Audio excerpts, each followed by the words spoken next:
ورحمۃ اللہ وبرکاتہ۔ بسم اللہ الرحمن الرحیم، الحمد للہ والصلاة والسلام علی رسول اللہ وعلی آلہ واصحابہ اجمعین۔ محترم سامعین کرام، عید الاضحیٰ کے احکام و مسائل پارٹ نمبر 5 آپ سن رہے ہیں۔ قربانی کا وقت کب سے کب تک ہے؟ قربانی کرنے کا وقت شروع ہوتا ہے عید الاضحیٰ کی نماز پڑھنے کے بعد سے۔ اگر کسی نے عید الاضحیٰ کی نماز پڑھنے سے پہلے قربانی کر دی، اگر 5 منٹ پہلے بھی، تو اس کی قربانی نہیں مانی جائے گی۔ دلیل، اللہ کے رسول صلی اللہ علیہ وسلم کے زمانے میں ایسا ہو چکا ہے، ایک شخص نے نماز سے پہلے قربانی کر دی، آپ صلی اللہ علیہ وسلم نے ارشاد فرمایا کہ یہ گوشت ہے، یہ تمہاری قربانی نہیں ہوئی، کھانے کے لیے گوشت ہو گیا، قربانی نہیں مانی گئی۔ تو قربانی کا وقت شروع ہوتا ہے نماز کے بعد سے۔ عید الاضحیٰ کی نماز پڑھنے کے بعد آپ قربانی کر سکتے ہیں، پہلے نہیں۔ تو عید الاضحیٰ کی نماز پڑھنے کے بعد سے اس کا وقت شروع ہوتا ہے۔ کب تک ہے؟ 13 تاریخ کی شام تک۔ 13 تاریخ کی شام تک تو کتنے ہو گئے؟ پہلے دن کو یوم النحر کہا جاتا ہے، اور باقی کے 3 دن کو حدیث کے حساب سے ایام التشریق کہا گیا ہے۔ تو ایام التشریق 3 دن اور یوم النحر 1 دن، کتنے ہو گئے؟ 4 دن۔ تو قربانی کے دن ٹوٹل 4 دن ہیں۔ ویسے اختلاف ہے، بعض مسلک میں یا بعض علماء کے نزدیک یہ ہے کہ 3 ہی دن ہیں۔ انڈیا، پاکستان، بنگلہ دیش میں یہی مشہور ہے، اکثر لوگ یہی جانتے ہیں کہ قربانی کا صرف 3 ہی دن ہے۔ لیکن ایک دوسرا قول بھی ہے، اور وہ یہ ہے کہ 4 دن ہے۔ اور ویسے اگر سارے اقوال اگر جمع کیا جائے کہ کتنے اقوال ہیں، قول ہیں اس تعلق سے، تو ٹوٹل 5 اقوال ہیں، صرف 2 ہی نہیں ہیں، 3 اور 4 بلکہ 5 ہے۔ ایک قول یہ ہے کہ قربانی کا دن ٹوٹل 4 دن ہے، دوسرا قول 3 دن جو زیادہ مشہور ہے لوگوں میں، ایک تیسرا قول ہے کہ صرف 1 ہی دن ہے، چوتھا قول یہ ہے کہ شہر والوں کے لیے پہلا دن ہے اور گاؤں والوں کے لیے باقی کے 2 دن ہیں، یا باقی کے 3 دن ہیں گاؤں والوں کے لیے۔ تو 4 دن تو کہتے ہیں کچھ لوگ مانتے علماء، لیکن کہتے ہیں پہلا دن شہر والوں کے لیے، باقی کے 3 دن گاؤں والوں کے لیے۔ اور 5واں قول یہ ہے کہ ذوالحجہ کا پورا مہینہ، پورے مہینے میں جب انسان چاہے کر لے۔ یہ اقوال ہیں اہل علم کی، یہ قول ہے جو کتابوں میں ملتے ہیں، فقہ کی کتابوں میں مل جائیں گے اور بھی دوسری کتاب کو ملیں گے۔ لیکن جو صحیح بات کیا ہے، راجح قول، صحیح بات محققین کے نزدیک وہ یہ ہے کہ قربانی کا دن ٹوٹل 4 دن ہے۔ اس کی دلیل یہ ہے کہ جبیر بن مطعم رضی اللہ تعالیٰ عنہ بیان فرماتے ہیں کہ نبی کریم صلی اللہ علیہ وسلم نے ارشاد فرمایا کہ ایام التشریق کے سارے دن قربانی کرنے کے دن ہیں۔ ایام التشریق کے سارے دن قربانی کرنے کے دن ہیں۔ تو ایام کس کو بولتے ہیں؟ کم سے کم 3 دن کو ایام بولا تھا، یوم کی جمع ایام ہے، تو 2 دن کو ایام نہیں کہا جاتا، یہ جمع ہے۔ تو ایام التشریق کم سے کم 3 دن مانے جائیں گے، 2 دن کو ایام نہیں کہتے، اس کو یومین کہتے ہیں۔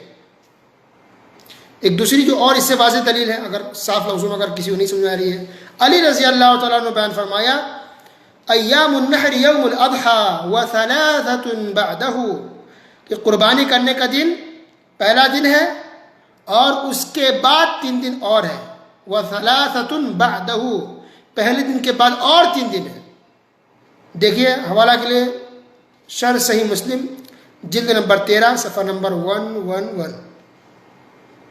یہی قول ابن عباس رضی اللہ عنہ کا بھی ہے۔ عمر بن عبدالعزیز رحمۃ اللہ علیہ بہت بڑے عادل امام اور حاکم گزرے ہیں، خلیفہ، ان کا بھی ہے، اور امام شافعی رحمۃ اللہ علیہ کا بھی یہی مسلک ہے، یہی فتویٰ ہے۔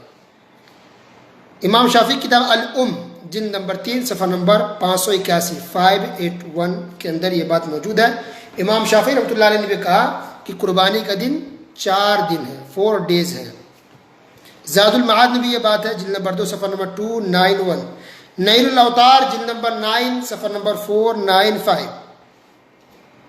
باقی ٹھیک ہے، اگر کسی کا دل نہیں مانتا 3 دن کرے کوئی بات نہیں، تو آپشن ہے کہ اتنے دن کر سکتے ہیں، اس میں لڑائی نہیں کرنا چاہیے، اختلاف ہے اپنی جگہ پر ہے، لیکن ایک دوسرے کو پر فتویٰ نہ لگائے گمراہ کا یا کفر کا۔ کوئی بھی جو علمی مسئلہ ہوتا ہے اس کو دلیل کی روشنی میں بیان کیا جائے، ایک دوسرے پر تہمت یا لانتا نہیں کرنی چاہیے۔ کسی کو 3 دن کرنا 3 ہی دن کرے، کوئی پہلا دن ہی کر لے، ٹھیک ہے. ویسے بھی بہتر جو ہے افضل دن وہ کون سا ہے؟ پہلا دن ہے.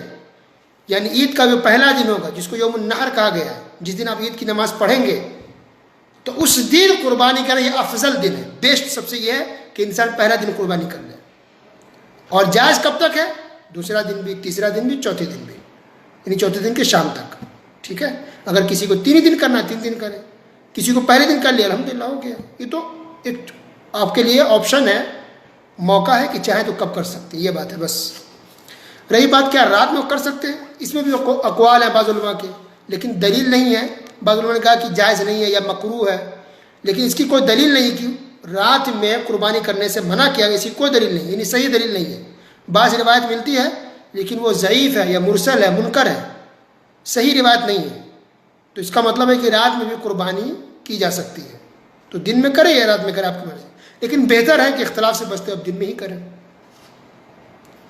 قربانی کا گوشت کب تک رکھ سکتے ہیں، کتنے دنوں تک؟ تو اس سلسلے میں یہ ہے کہ رسول اللہ صلی اللہ علیہ وسلم نے شروع میں صحابہ کرام کو منع کیا تھا کہ کوئی بھی شخص 3 دن سے زیادہ قربانی کا گوشت جمع کر کے نہ رکھے. 3 دن سے زیادہ جمع کر کے نہیں رکھنا ہے. پھر بعد میں اگلے سال رسول اللہ صلی اللہ علیہ وسلم نے پرمیشن دے دی کہ ٹھیک ہے کھاؤ کھلاؤ اور ذخیرہ کرو، جمع کرنا ہے تو کر سکتے، کوئی مشکل نہیں. کیونکہ اس وقت مسلمانوں کو تنگی تھی، غریب تھے، لوگوں کو کھانے پینے کی چیزیں نہیں تھی. تو پیارے رسول صلی اللہ علیہ وسلم بیان کیا کہ میں نے چاہا کہ تم اپنے بھائیوں کی مدد کرو، مسلمانوں کی. تو رسول اللہ صلی اللہ علیہ وسلم نے کہا کہ میں نے پہلے منع کیا تھا کہ 3 دن سے زیادہ جمع مت کرو. اس کی وجہ یہی تھی کہ تاکہ مسلمانوں کی مدد ہو جائے، غربت ہے، پریشانی ہے، لوگ کھانے پینے کا انتظام ہو جائے گا. یہ بات موجود ہے صحیح بخاری حدیث نمبر 5569 کے اندر. تو جب آسانی ہوئی، تھوڑی خوشحالی آئی مسلمانوں کے بیچ میں، تو پیارے نبی صلی اللہ علیہ وسلم نے یہ اعلان کر دیا کہ ٹھیک ہے کھاؤ، کلو و اطعموا، کھاؤ اور کھلاؤ بھی، وادخروا اور جمع بھی کرو. رکھنا رکھ سکتے. کتنے دن تک یہ فکس نہیں اسلام کے اندر، آپ کی مرضی. 10 دن رکھیں، 1 مہینہ رکھیں، اس سے زیادہ رکھیں، یہ آپ کی مرضی ہے، کوئی تحدید اسلام میں نہیں ہے. کھائے بھی کھلائے بھی، ٹھیک ہے. تو قربانی صرف کھانے کا نام نہیں، رکھنے کا نام نہیں، کھلانا بھی ہے. آپ کو کھلانا بھی ہے، غریبوں کو، مسکینوں کو، پڑوسیوں کو، مال جو بھی ہے، یہ سب کے لیے عام ہے. یہ قربانی کا گوشت امیر ہو، غریب ہو، مالدار ہو، پڑوسی ہو، رشتہ دار ہو، جو بھی ہے، جتنا کھائیں جتنا کھلا سکے آپ، ٹھیک ہے. تو آج کے لیے صرف اتنا ہی. انشاءاللہ باقی باتیں کل کے درس میں بیان کی جائے گی. اور چلتے چلتے یہ خیال رکھیں کہ ابھی جو حالات ہیں اس وقت کورونا وائرس کی وجہ سے، تو اکثر لوگ غربت میں ہیں، تکلیف میں ہیں، کھانے پینے کو تنگی ہے، پریشانی ہے. اس لیے یہ کہا جا سکتا ہے کہ فی الحال ہم لوگوں کو چاہیے کہ زیادہ جمع کر کے نہ رکھیں، کوشش کریں کہ زیادہ ہم بانٹ دیں، کھلائیں پڑوسیوں کو، غریبوں کو، مسکینوں کو. زیادہ سے زیادہ گوشت کو بانٹیں، زیادہ جمع نہ کریں. ابھی تنگی کا یہ سال ہے، پریشانی میں لوگ ہیں، کھلائیں گے انشاءاللہ آپ کو ثواب ملے گا. اگلے سال آپ زیادہ جمع کر لیجیے گا، اس سال کم جمع کریں، کوشش کریں زیادہ کھلانے کی، کہ قربانی کے گوشت کو زیادہ سے زیادہ بانٹ دیں. بہت بڑا جو ثواب کا کام ہوگا انشاءاللہ، ٹھیک ہے. وصلی اللہ علی نبینا محمد وعلی آلہ وصحبہ اجمعین. والسلام علیکم ورحمۃ اللہ